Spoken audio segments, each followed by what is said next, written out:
paralyse, qui immobilise et qui neutralise une vie. Et le but de la peur, c'est de te bloquer dans les plans de Dieu pour ta vie, pour d'enfanter, pour de grandir. Et les peurs vont t'empêcher, eux, de grandir, vont t'empêcher de monter plus haut, vont t'empêcher d'avancer. Et c'est ce que la peur fait. Et on sait que la peur n'est pas de Dieu. Amen. Alléluia. Alors, on n'a pas accepté ça, les peurs, dans nos vies. Et je veux vous raconter juste un bout de témoignage. Je sais que je l'ai déjà raconté, mais ça fait tellement bien que ce message. Et j'ai déjà raconté que moi, je suis venue au Seigneur, j'avais 14 ans. Et quand j'étais enfant, le plus loin, je peux me rappeler, là, à 4-5 ans, et je vivais des manifestations diaboliques chez moi. Et je sais qu'il n'y en a pas gros qui vivent ces choses-là, mais bon, moi, je le vivais. Et j'ai grandi là-dedans. Je voyais des choses, j'entendais des choses, et j'ai grandi dans tout ça. Et vous savez, en tant qu'enfant, j'avais peur. Hein? Le monde spirituel, c'est pas diabolique, c'est pas des choses qui réjouissent, là. C'est épeurant, surtout quand tu es tout petit, tu es tout petite, tu es enfant. Et j'ai grandi là-dedans. Mais quand je suis venue au Seigneur à l'âge de 14 ans, ma mère aussi est venue au Seigneur et elle a dû commencer à combattre et à faire le combat spirituel pour ma vie afin que je sois libérée de ces choses-là. Parce que, je ne sais pas, moi, à 14 ans, je ne savais pas trop quoi faire avec ça. Mais ma mère a commencé à prendre autorité. Et elle ne connaissait pas ça, le combat spirituel.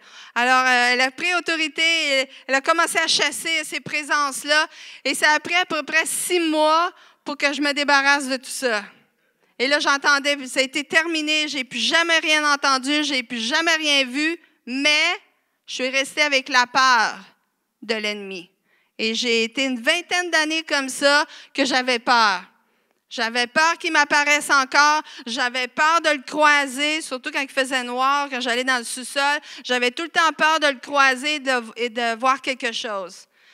Et quand j'ai vécu mon éveil spirituel, j'ai été complètement libérée de ces peurs-là. Alléluia. Seigneur, il m'a complètement libérée. Et vous avez la preuve ce matin, devant vous, que j'ai plus peur de ces choses-là, parce que je n'ai pas peur d'en parler et d'adresser ces choses-là.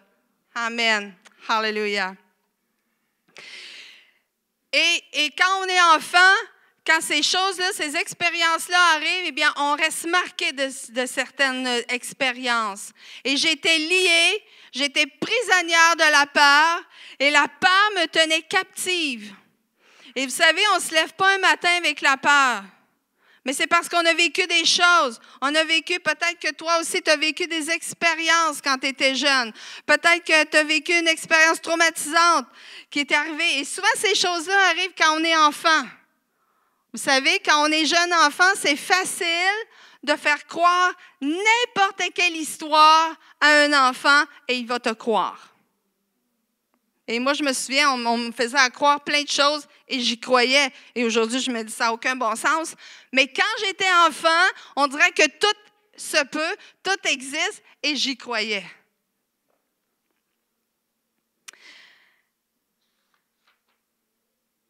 Vous savez, par la foi, on va s'approprier des promesses de Dieu. Mais par ta peur, tu vas t'approprier du malheur. Parce que la peur, c'est un état de crainte du malheur. Quand on a peur, on ne craint pas les bonnes choses. Quand on a peur, on craint les mauvaises choses. Alors la foi, quand tu as foi, tu crois dans les bonnes choses. Mais quand tu as peur, tu as foi dans les mauvaises choses. Est-ce que tu vis dans une atmosphère de foi ou une atmosphère de peur? La foi, c'est une croyance. On croit. On croit que Jésus nous a sauvés. On croit que Jésus est ressuscité. On croit que Jésus, c'est le Fils de Dieu. Amen. Et la peur, c'est une croyance aussi. On a peur, on croit qu'on n'est peut-être pas sauvés parfois. Il y en a qui ont peur de ça. Il y en a qui ont peur de mourir. Ils ont peur de perdre leur emploi. Ils ont peur d'être trompés par leur conjoint. Ils ont peur de perdre leurs enfants. Qu'est-ce que tu crois va faire toute la différence dans ta vie? Jésus dit dans la parole qu'on peut marcher sur les serpents et les scorpions, qui sont les démons. Mais je croyais dans ça. Pourtant, on me disait ça, puis j'y croyais. Mais au fond, j'y croyais pas. Parfois, on croit, on pense qu'on croit. Mais j'y croyais pas. Je croyais dans mes peurs. Mes peurs étaient plus fortes que ce que la parole disait. Ce que les peurs, cette émotion-là était plus forte dans ma vie. Elle me dominait, elle me gérait plus que la parole de Dieu. Et je ne croyais pas dans la vérité, mais je croyais dans le mensonge. Et ce mensonge-là me gouvernait complètement. On ne pouvait pas me parler de ces choses-là.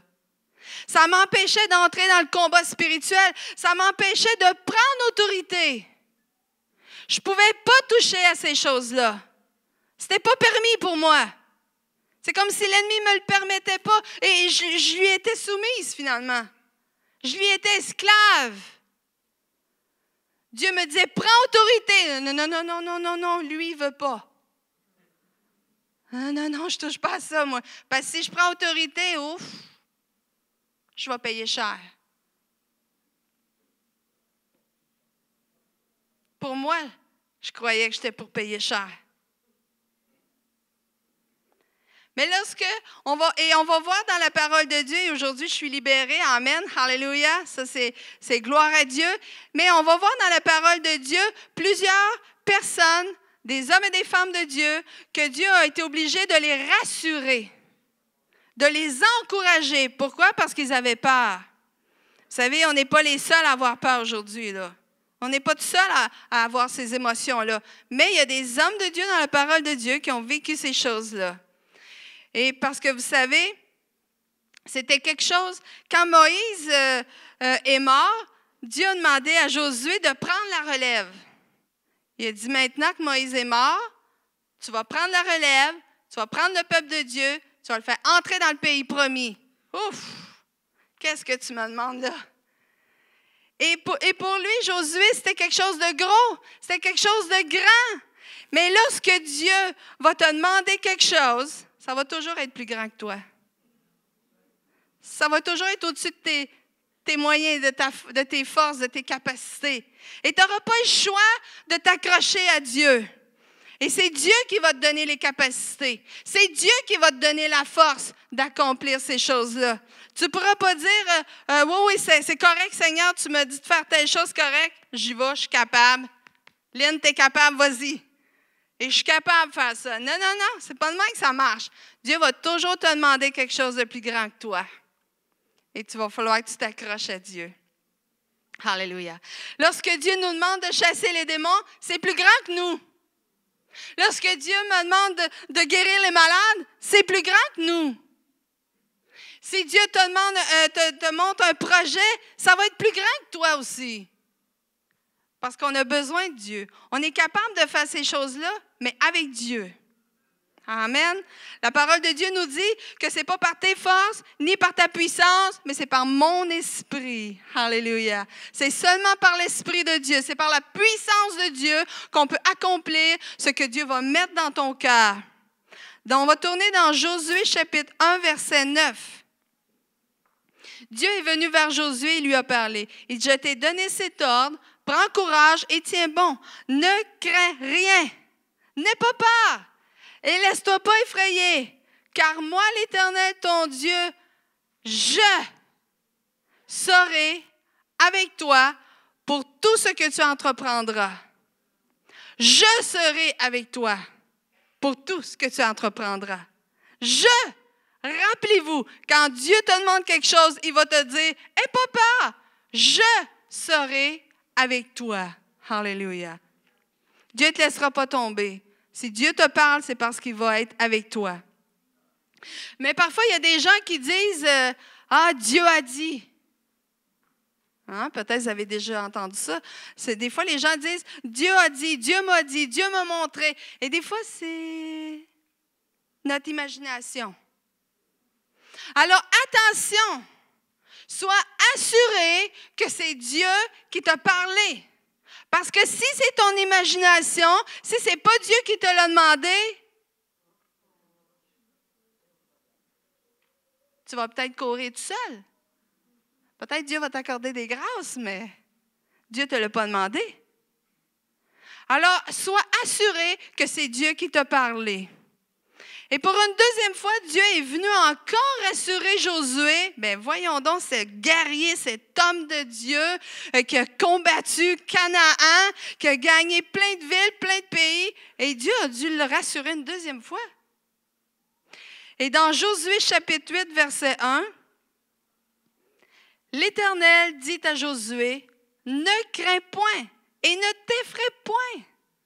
Prends avec toi tous les gens de guerre, lève-toi contre et monte contre Haï. Vois, je livre entre tes mains le roi d'Haï et son peuple, sa ville et son pays. Encore une fois, je livre entre tes mains. » C'est pas toi, c'est pas Josué qui va réussir à combattre, mais c'est Dieu qui dit « Je livre entre tes mains ».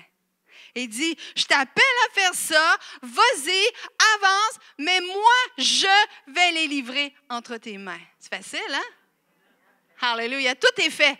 Tout est fait déjà, tout est accompli. C'est pour ça que Dieu nous dit d'avancer et que tout est accompli, que la victoire est assurée. Alléluia. La victoire, c'est déjà fait. Tu as juste à obéir, tu as juste à avancer et la victoire est assurée. Alléluia. On va voir un autre personnage, Jérémie. Il a été appelé prophète. Et le prophète, quand le Seigneur s'est approché de lui, il a dit, non, Seigneur, c'est parce que tu ne comprends pas, là. Moi, je suis juste un adolescent.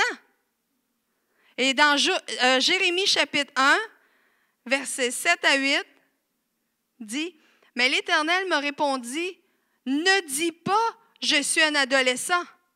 Ne dis pas, je suis trop jeune. Ne dis pas, je suis trop vieux. Ne dis pas, j'ai pas assez de capacité, j'ai pas assez de talent. Ne dis pas, moi, je n'ai pas été à l'université, j'ai pas étudié, je suis pas assez connaissant. Ne dis pas, je suis un adolescent. Tu iras trouver tous ceux auprès de qui je t'enverrai, et tu leur diras tout ce que je t'ordonnerai. N'aie pas peur de ces gens, car je suis avec toi pour te délivrer. L'Éternel le déclare. Alléluia. Hey, ça, là, wow! Tu sais, quand Dieu vient proche de toi, puis il te parle, puis il dit, vas-y, tu vas réussir, je le déclare.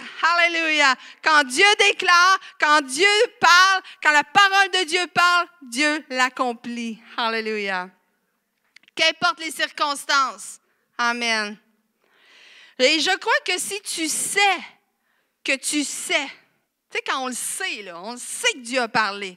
On sait que c'est là, puis on sait que Dieu veut que tu fasses quelque chose, que tu ailles voir quelqu'un, que tu ailles dire une parole, que tu accomplisses quelque chose, que tu ailles parler du Seigneur à quelqu'un. Tu sais, on le sait quand c'est en dedans, ça brûle, là, puis le cœur te débat.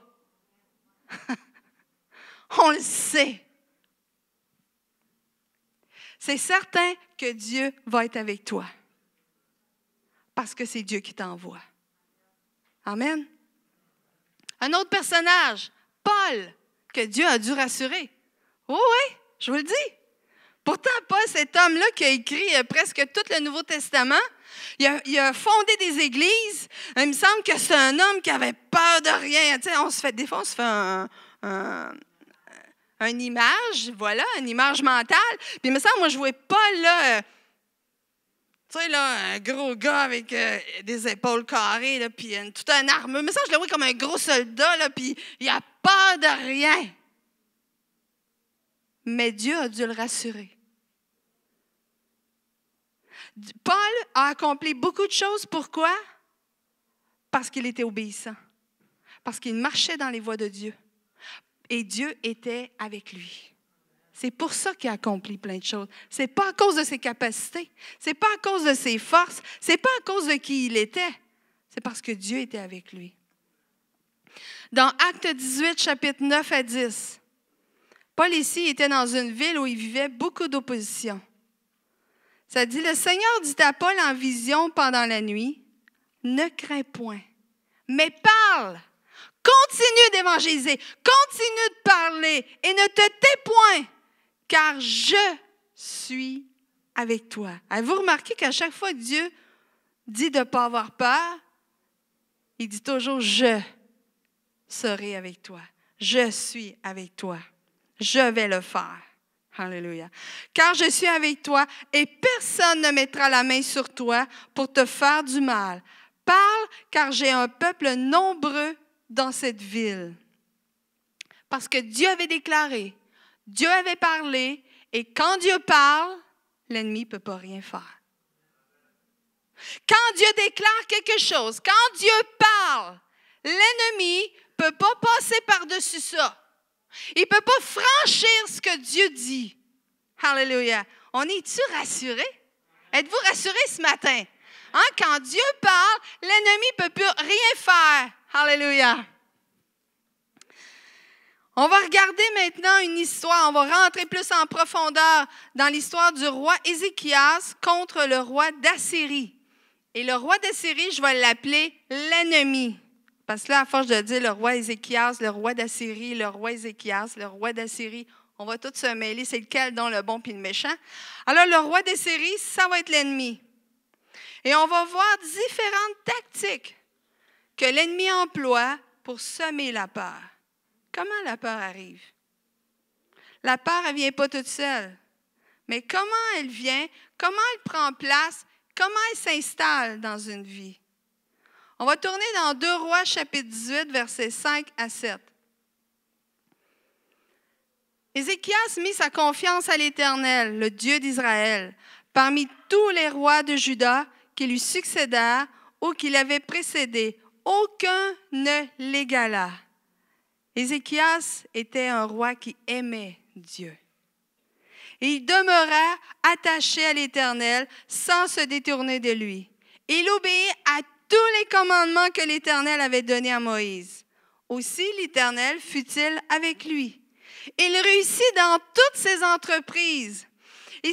Et un jour, il s'est révolté contre l'ennemi et cessa de lui être assujetti. Arrêta de lui être soumis. Arrêta de lui être esclave. Le roi Ézéchias a décidé que c'était assez. Parce que le roi Ézéchias, avec le peuple, il était sous la domination d'un autre roi. Parce qu'il avait gagné des batailles dans les autres rois d'avant. Et là, il était sous la domination. Et un jour, Ézéchias s'est levé et il dit « Assez, c'est assez. » C'est assez d'être dominé, c'est assez d'être esclave de l'ennemi, c'est assez. Mais ça n'a pas fait l'affaire à l'ennemi. Comme moi, tantôt, je vous disais que quand j'ai donné ma vie à Jésus, les manifestations ont empiré. Je pensais que ça aurait arrêté. Mais ils ont empiré parce que l'ennemi n'était pas content. Et ici, le roi Ézéchias, là, c'est assez, je sors de l'esclavage et je vais être libre maintenant. Alors, l'ennemi n'était pas content, puis il dit, oh non, non, non, non, je ne vous laisserai pas aller comme ça. C'est pas vrai que vous allez partir, que je vais vous regarder partir comme ça sans rien dire. Non, non. Dans 2 Rois, chapitre 18, versets 28 à 32, nous dit, « Puis l'aide de Camp, un serviteur de l'ennemi, l'aide de Camp se campa là et se mit à crier d'une voix forte en hébreu. « Écoutez ce que dit le grand roi, l'ennemi. Ainsi parle l'ennemi. Ne vous laissez pas tromper par Ézéchias, car il ne peut pas vous délivrer. Ne vous laissez pas persuader par Ézéchias de vous confier en l'Éternel. S'il vous dit sûrement l'Éternel nous délivrera, cette ville ne tombera pas aux mains de l'ennemi. N'écoutez pas Ézéchias, car voici ce que vous propose l'ennemi. » L'ennemi s'y propose quelque chose. Faites la paix avec l'ennemi. Faites la paix avec moi. Rendez-vous à moi. Alors chacun de vous mangera les fruits de sa vigne et de son figuier, et chacun boira de l'eau de son puits. En attendant que je vienne vous emmener dans un pays pareil au vôtre, un pays où il y a du blé et du vin, du pain et des vignes, des oliviers, de l'huile et du miel. Ainsi, vous vivrez et vous ne mourrez pas. N'écoutez donc pas Ézéchias. Il vous trompe en vous disant, l'Éternel nous délivrera. Et si l'ennemi voulait que le peuple de Dieu se rende à lui, en leur disant, votre roi Ézéchias, là, il ne peut pas rien faire pour vous autres. Il vous raconte des histoires. Il vous fait croire des contes de fées. Il vous raconte des salades. Il vous fait croire que l'Éternel, votre Dieu, va vous délivrer. C'est pas vrai. Ne croyez pas ces choses-là. Et l'ennemi sème le doute. Commence à faire peur un peu, puis il sème le doute. Il dit, votre roi ne réussira pas. Votre Dieu, là, il ne vous délivrera pas. Et là, il commence à semer le doute. Dans 2 Rois, chapitre 18, versets 33 à 35. Et là, l'ennemi continue. Il dit, les dieux des autres nations ont-ils délivré leur pays de moi, l'ennemi? Est-ce que leur Dieu les a délivrés de moi? Non. Où sont les dieux de Hamath et d'Arpad? Où sont les dieux de Sapharvaïm, de Héna et d'Iva? Ont-ils délivré Samarie? De tous les dieux de ces pays, quels sont ceux qui ont délivré leur pays pour que votre Dieu vous délivre? Ça commence à être un peu plus rough, là. Maintenant, on voit des insultes, on voit de l'intimidation. Et voici des questions et des affirmations que l'ennemi se sert pour semer le doute. Et vous allez sûrement reconnaître des questions de l'ennemi comme ça. Es-tu vraiment certain que la parole de Dieu est vraie? L'ennemi vient chuchoter. Es-tu certain que Dieu t'entend?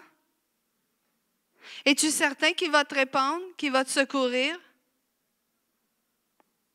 Es-tu sûr qu'il se préoccupe de toi? Est-ce que c'est vrai tout ça? Comme l'ennemi avec Ève dans le jardin d'Éden. T'es-tu sûr que Dieu a dit ça? T'es-tu certain que c'est cet arbre-là? T'es-tu sûr que c'est ces fruits-là? Que ce n'est pas un autre arbre? Peut-être que tu te trompes d'arbre. T'es-tu sûr de ce que Dieu a dit? T'es-tu certaine? Et il sème le doute. Il commence toujours avec les doutes. Ça, c'est la première étape. Et si tu nourris ses pensées, si tu commences à y croire, alors il va passer à l'étape suivante. Mais il ne faut pas avoir peur. Si tu peux discerner cette étape-là, si tu peux discerner lorsque l'ennemi commence à venir dans tes pensées, à jouer dans tes pensées, si tu peux discerner ce moment-là, prends autorité. Et au nom de Jésus, Satan, out. Au nom de Jésus, mensonge, out. Et vous savez, si vous prenez autorité tout de suite, ça marche. Ça marche. Ce n'est pas des histoires. Moi, je ne vous raconte pas des histoires. Moi, je vous raconte la parole de Dieu. Si tu prends autorité, ça marche tout de suite. Je vous le dis, essayez-les. Quand vous êtes tourmenté, quand vous êtes préoccupé dans vos pensées, au nom de Jésus, mensonge, out! Dehors! Dans le nom de Jésus.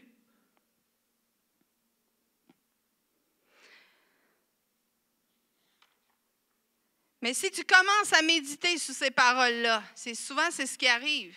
Si on ne discerne pas tout de suite, si on écoute ces paroles-là, ces doutes-là, on commence à méditer sur ces paroles. Et l'ennemi va continuer. Et là, il va affirmer. Il va être plus raide. Ce ne sera plus juste des questions pour te remettre en question puis t'ébranler. Mais là, ça va être des affirmations. Dieu n'est pas tout-puissant. Ton cas est désespéré. Tu as vu ce que tu vis? Dieu n'est pas là. Il ne s'occupe pas de toi. Il ne peut pas rien faire pour toi. Dieu ne contrôle pas tout, tu sais, finalement. Qu'est-ce qui arrive avec ces affirmations? Là, tu vas commencer à te poser des questions. Peut-être que c'est pas vrai, tout ça.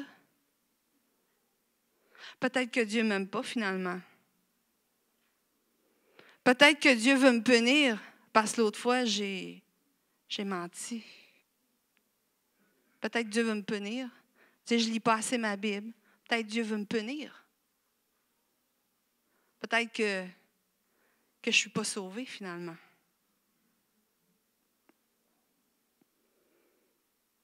Vous savez, si tu crois que Jésus t'a sauvé, si tu crois vraiment que Jésus t'a sauvé, tu n'auras pas peur de ne pas être sauvé. C'est ce que j'essaie de vous faire comprendre, que la peur, c'est la foi. C'est une foi dans la peur. Parce que si je crois vraiment que je suis sauvé, je n'aurai pas peur de ne pas être sauvé. Si je crois que Jésus prend soin de moi, qui comble mes besoins, je n'aurai pas peur de manquer. Mais si j'ai peur de manquer, c'est parce que je ne crois pas vraiment que Jésus va prendre soin de moi. C'est plate à dire, mais c'est ça. C'est soit que je crois que Jésus prend soin de moi ou je crois que je vais manquer. Et qu'est-ce qui arrive quand tu commences à croire à tout ça? Que là, tu penses que tu n'es pas sauvé, tu penses que tu vas mourir, tu penses que tu vas être malade, tu penses que tu vas perdre ta job. Puis là, ça commence vraiment à rentrer. La panique prend. C'est là que la peur embarque. La peur prend place, elle s'enracine et elle prend place. Et là, ça grandit dans toi et ça prend forme. Et on voit dans l'histoire, dans la suite de l'histoire, que la peur s'est installée dans le peuple. Vous savez, là où il y a de l'intimidation, cela crée de la peur. Jésus a dit sur la croix que tout est accompli. Il nous a libérés de toute peur, de tout esclavage. Amen. Hallelujah. Mais l'ennemi va toujours essayer de te ramener à l'esclavage.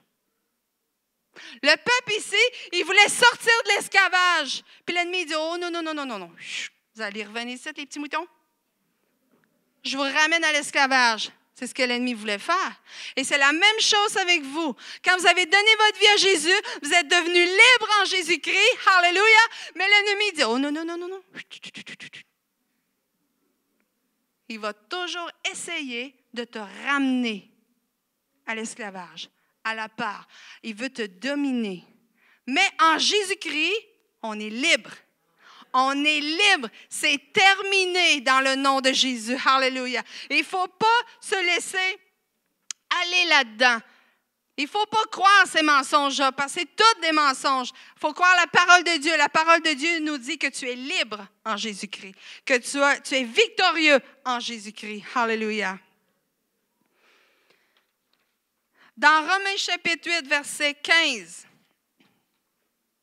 nous dit, « En effet, vous n'avez pas reçu un esprit qui fait de vous des esclaves et qui vous ramène à la crainte ou à la peur.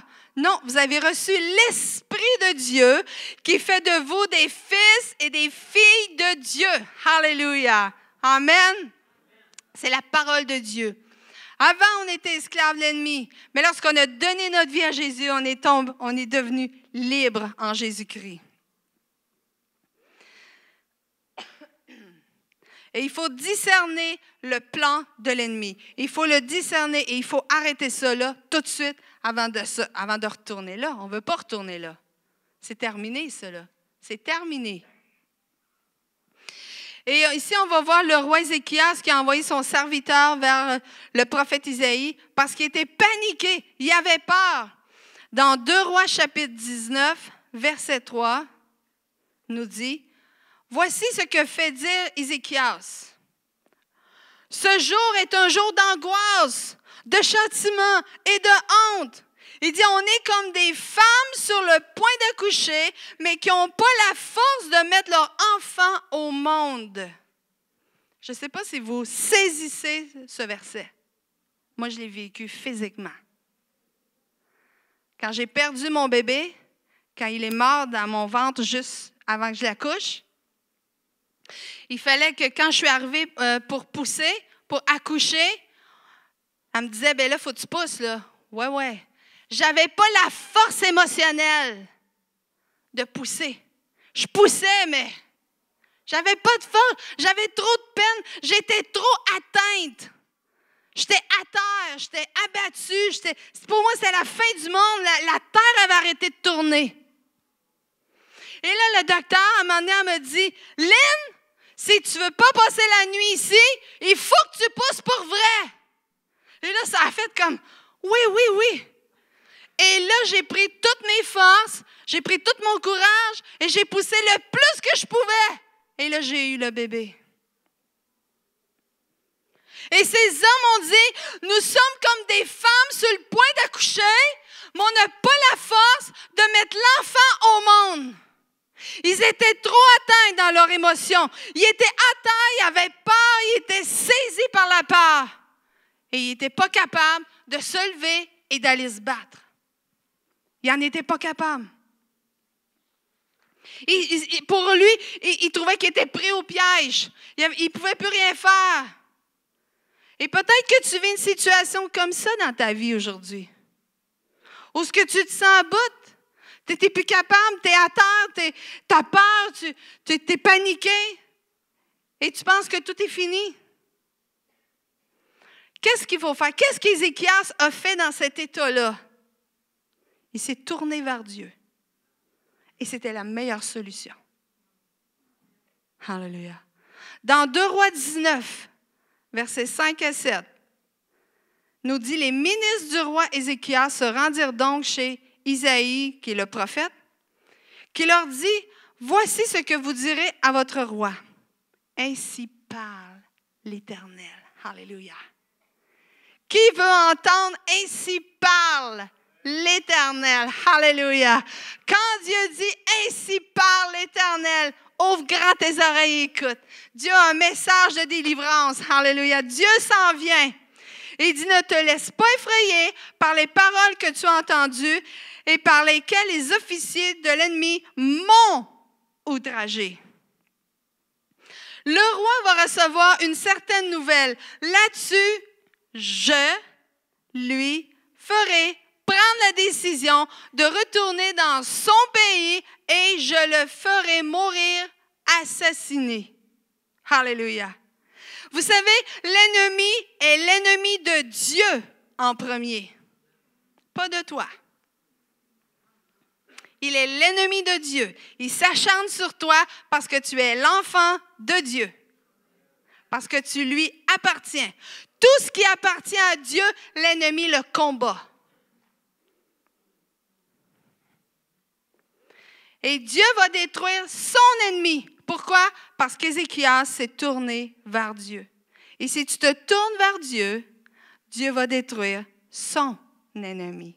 Alléluia. Dans le psaume 34, verset 8, un passage merveilleux, j'aime tellement ce verset-là.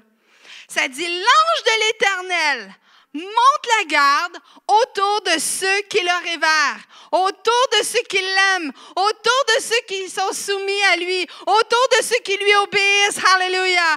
Et l'ange de l'Éternel campe autour de ceux qui le révèrent. C'est lui qui le libère. Alléluia. L'ange de l'Éternel, imaginez-vous. L'ange de l'Éternel est campé autour de toi, de chacun de toi. Même ça serait le fun de les voir, là. Il y en a qui ont ces grâces-là, des fois, de voir des anges. Mais ça serait le fun de voir tout le campement là, d'anges autour de toi. Là. Puis là, il me semble que là, je suis forte. Là. J'ai l'ange de l'Éternel autour de moi. C'est peut-être pour ça qu'on ne le voit pas. Parce que là, je crois que je suis forte. Tout est par la foi. On doit s'appuyer sur Dieu. On doit faire confiance au Seigneur. Alléluia. Le prochain passage, 2 Rois, chapitre 19, versets 35 à 37, dit, cette nuit-là, l'ange de l'Éternel, oh, alléluia, l'ange de l'Éternel s'est levé. L'ange de l'Éternel intervint dans le camp ennemi et il fait périr 185 000 hommes. Le lendemain matin au réveil, le camp était rempli de tous ces cadavres. Alors Sannachérib, l'ennemi, leva le camp et repartit pour Nénive, où il resta. Un jour, pendant qu'il se prosternait dans le temple de son dieu Nisroch, ses fils Adramélec et Saretsar l'assassinèrent de leur épée, puis s'enfuirent dans le pays d'Ararat. Je lui ferai prendre la décision de retourner dans son pays et je le ferait assassiner. Alléluia. C'est en plein ce qui est arrivé. Alléluia. Dieu, quand Dieu parle, quand Dieu déclare, quand Dieu dit « Ainsi parle l'Éternel », Dieu l'accomplit toujours. Alléluia. J'inviterai les musiciens, s'il vous plaît, à prendre place. Peut-être juste commencer à jouer le piano doucement. Lorsque Dieu déclare quelque chose, l'ennemi ne peut pas passer par-dessus. Alors, si Dieu te parle, n'aie pas peur, parce que Dieu est en arrière de toi. Dieu va se lever pour toi. Alléluia. Dans Isaïe, chapitre 54, verset 17. Et je crois que Dieu veut te parler ce matin. Il y en a certains ici qui ont besoin d'une parole de Dieu. Et Dieu te dit ce matin, aucun instrument formé contre toi ne réussira.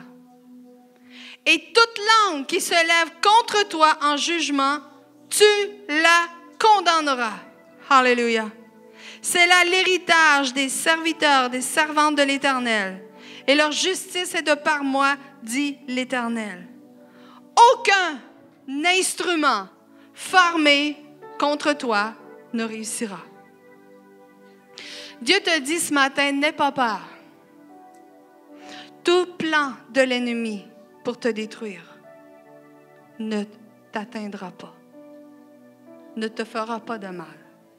Pourquoi? Parce que Dieu dit dans sa parole que l'ange de l'Éternel campe autour de ses enfants. Alléluia. Y a-t-il une peur qui te domine?